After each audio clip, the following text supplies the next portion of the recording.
မင်္ဂလာပါဗျာ subscribe through subscribe super subscribe ကိုလေ့လာမယ်ဒီမှာဒီပုံကိုထားလိုက်ရင်သူ့နာမည်ဖတ်လို့ရတယ် subscribe through subscribe ကြတော့ဒီပုံ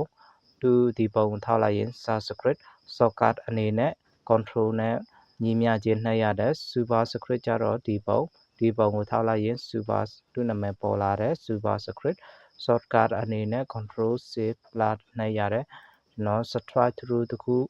လောက်ကြည့်မယ် subscribe through ကိုလေ့လာမယ်ဆိုရင်ကဏ္ဍတစ်ခုကျွန်တော်ရေးလိုက်တယ်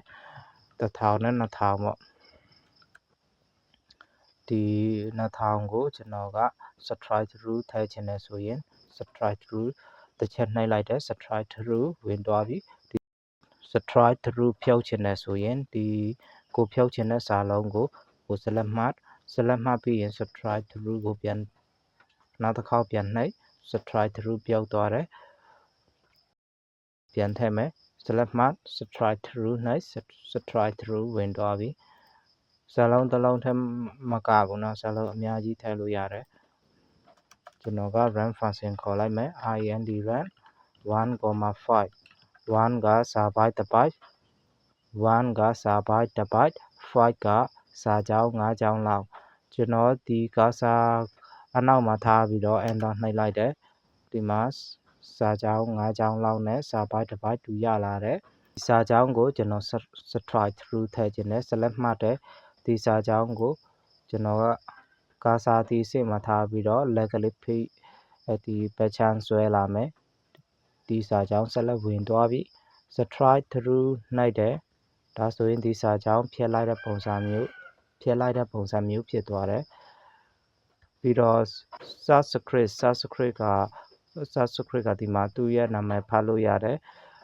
shortcut အနေနဲ့ control plus နှိပ်ရတယ်ဒီမှာ subscribe လောက်ချင်တဲ့စာလုံးကိုကျွန်တော်ကဒီလိုမျိုး select မှတ်လိုက်တယ် subscribe တစ်ချက်နှိပ်လိုက်တယ် subscribe ကစာလုံးသေးပြီးတော့သူအောက်မှာသူထားပေးတယ်ငကိုပုံစံတိုင်းဖြစ်ချင်တယ်ဆိုရင်ဒီစာလုံးကို select မှတ် subscribe ကိုပြန်နှိပ်နောက်တစ်ခေါက်ပြန်နှိပ်ရင်ငကိုပုံစံတိုင်းသူဖြစ်သွားတယ်ဒီမှာCO2 D2 ကို subscribe လုပ်မယ်သူကို select မှတ် subscribe နှိပ်သူကအောက်ကိုတေးပြီးတော့အောက်ကိုသူကျသွားတယ် subscribe ဖြုတ်ချင်တယ်ဆိုရင် subscribe ကိုတစ်ချက်ပြန်နှိပ်ငကိုပုံစံအတိုင်းပြန်ဖြစ်သွားတယ်ကိုကဒီအပေါ်ကိုမနှိပ်ချင်ဘူးဒီမှာသူ့ရဲ့ shortcut ရှိတယ်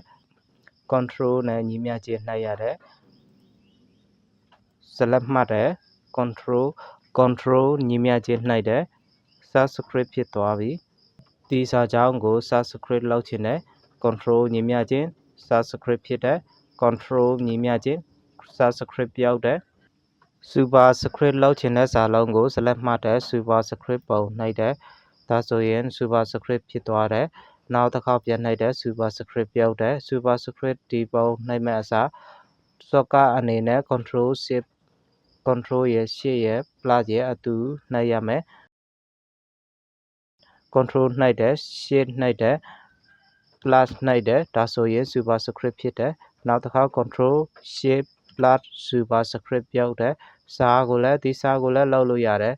control shift plus super script ဖြစ်တယ် control shift plus super script ပြောက်တယ်ဒီ subscript ကြတော့ control plus subscript ဖြစ်တယ် control plus subscript ပြောက်တယ် subscribe through က subscribe through ဒီမှာ subscribe through ဝင်သွားပြီ subscribe through ပြောက်ချင်တယ်ဆိုရင် select မှတ်ပြီးတော့ subscribe through နောက်တစ်ခေါက်ပြန်နှိပ် subscribe through ပြောက်သွားတယ်ဒါက subscribe through ရဲ့ subscribe ရဲ့ super script ရဲ့ကိုတုံးကြည့်တာဖြစ်ပါတယ်